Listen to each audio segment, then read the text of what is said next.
Have you ever wondered what if Microsoft decided to do a combat flight sim? For a company that has already most of the required elements to do so and some history to back it up, it seems that such a project would just make sense. Despite that, their focus is on civil aviation, and from all the information we gathered, it will remain that way. But we can all wonder, what if suddenly they change their mind? Well, in this video we will tackle that dilemma and try to depict as close as possible the idea of a Microsoft Combat Flight Sim in the future, a possible rival to DCS and other combat flight sims out there. So sit back, relax, and let us take you on a what-if journey here at How I Play. This video is sponsored by Pimax. Get their new Crystal Super with our discount code. Hello virtual pilots, I'm Andre Celesti, and tonight we get to talk about combat flight sims, but from a new perspective. You see, this type of games or simulators are becoming more and more prominent on the market thanks to the rising interest in aviation content, with new technology like VR and sim platforms that break the limits of what is possible today and in the future. The genre is also seeing more interest from young enthusiasts that are eager to try new things, with some of them inspired by other members of the family or by content being featured on channels such as ours and the current collection available on the market as of today. And as we established in our previous video about the current available combat flight sims out there, there are some decent titles to choose from, some new and some already well known by everyone. It's no secret that DCS still takes the lead when it comes to this type of flight sims. But we must wonder, will it be the only title that we have in the world in the next 10 years? It's a question that I've asked around the community and I tend to get the same answer. Probably yes, with some refraining from answering and saying they just don't know. And that's the truth, we don't know. But what we understand is that there is potential out there, and today we will focus on Microsoft and their current assets, technology and funding that could, in theory, deliver a revolutionary blend of realism, accessibility and massive scale integration with a brand new combat flight sim.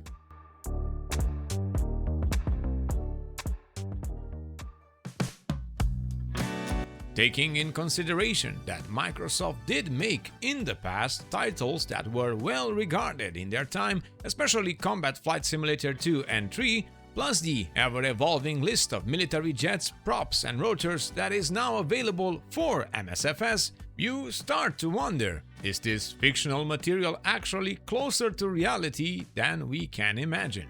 Well, no matter what, our what-if scenario starts with naming this future title. Let's call it Microsoft Combat Flight Simulator Global Conflict. TM.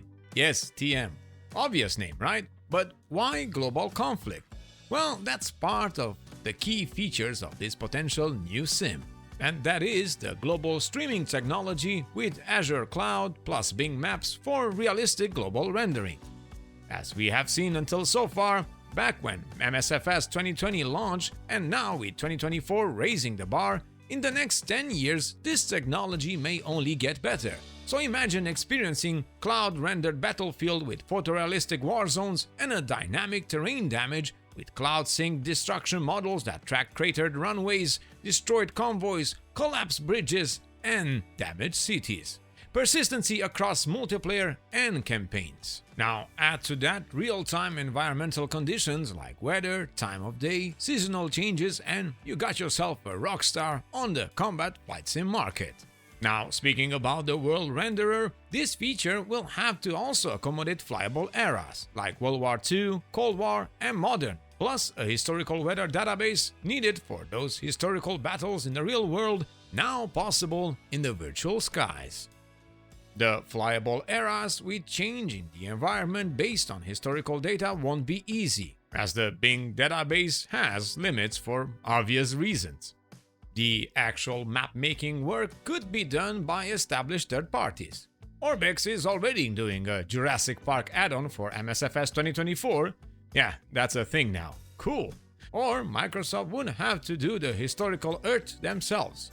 And I say Earth, as imagine, a historical date that will trigger the correct buildings and environment all over the world. Impressive!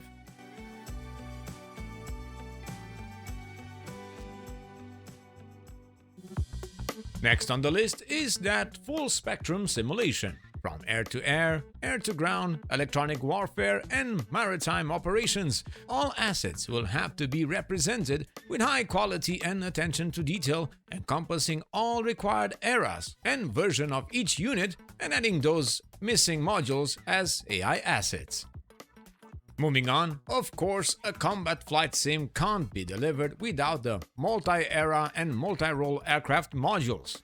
A library of fully model aircraft from World War II to modern fighters with jets, bombers, helos, drones, cargo and recon planes, each with authentic roles and systems. All of these must feature true-to-life clickable cockpits with integrated support for VR, hand tracking, and motion rigs for immersive pilot experiences. These modules should also feature a DCS-level hardcore realism or a casual flight assist mode for new players, with scalable settings that make it friendly for both sim veterans and newcomers. And building these modules is not a far-fetched dream anymore. But there are new systems that will come in play once we talk about the combat flight sim. Weapon deployment and systems aren't easy to model.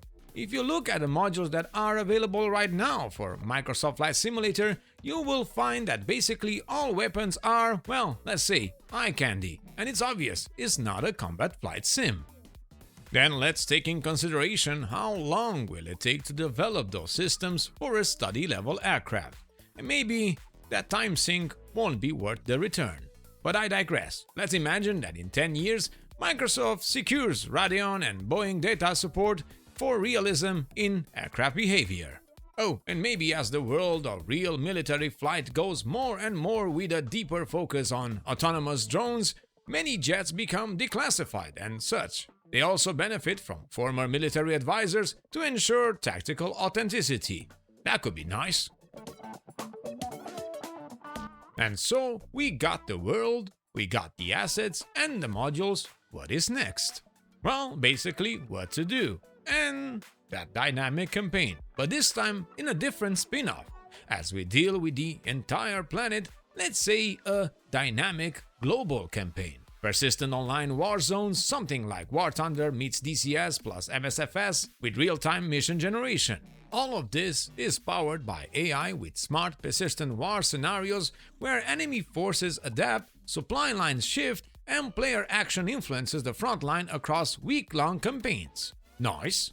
And what would make it even better? Well, of course, seamless multiplayer with global servers. This will allow hundreds of players in persistent air, ground, naval battles with voice comms and squadron coordination. Add to that integrated simulation of radar, jamming, data link, RWR, SID missions, and modern air combat tactics including BVR engagements and stealth operations, and every single flight sim enthusiast that touched DCS or any other type of combat flight sim will want to take a look at this title.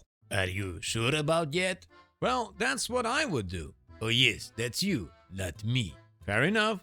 But since you are so wise and mighty, tell us, what's missing from the list? I tell you what's missing. You being a realist and understanding that it will never happen. Okay, but apart from that, it's a what-if scenario. What else would you want it to have?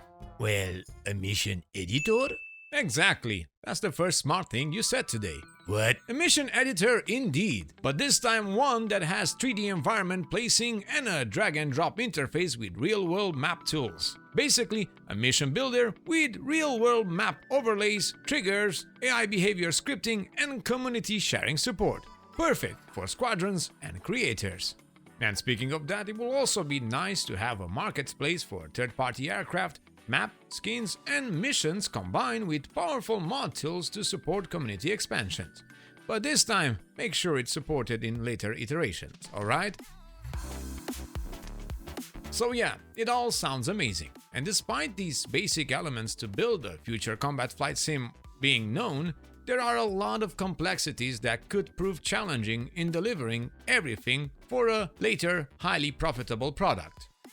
There is no doubt Microsoft has over 4 decades of aviation simulation expertise, with Microsoft Flight Simulator setting industry standards for realism and world-scale environments.